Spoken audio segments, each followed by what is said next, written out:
One. Coming up later in the show, a commentary on the violence surrounding the release of Boys in the Hood. And next, Bill and Ted are back on a bogus journey. It's the Grim Reaper, dude. Oh. How's it hanging, Death? No way. What? No way, sir?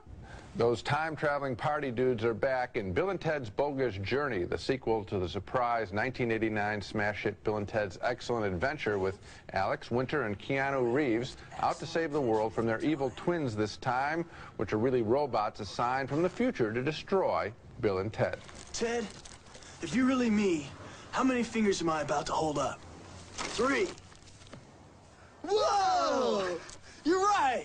The gimmick in these movies is the way the boys talk, like groovy surfer talk, dude, as they play a practical joke on another offbeat character here, Death.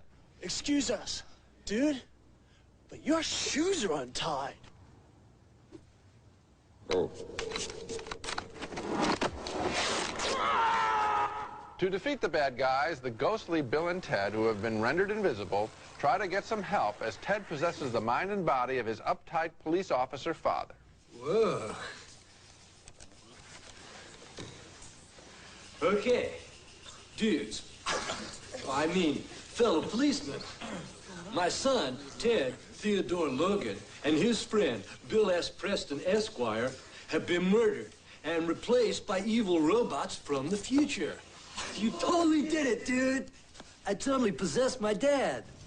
Well, I wasn't a fan of the original picture, and although this one is more joyful, I can only give it a mixed review. This movie is purposefully stupid, to be sure. I understand that, but Bill and Ted's humor gets familiar for me all too quickly. Only the special effects, I think, keep the film afloat. Well, I like the special effects. I especially like the way heaven looked, and hell, and I must admit, somewhat to my surprise, I enjoyed this movie. Now, it does work on its chosen level, which is submoronic idiocy.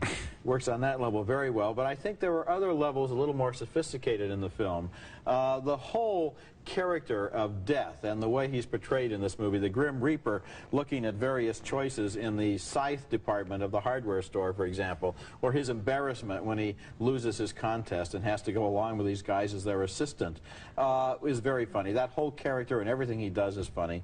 And I enjoyed the movie. I thought that visually it was very inventive, that the actors had a lot of fun with the characters. I liked it. It is more inventive than the first one, for sure. The first one was just trashing these, you know, sort of intellectual picture, trashing all these famous people.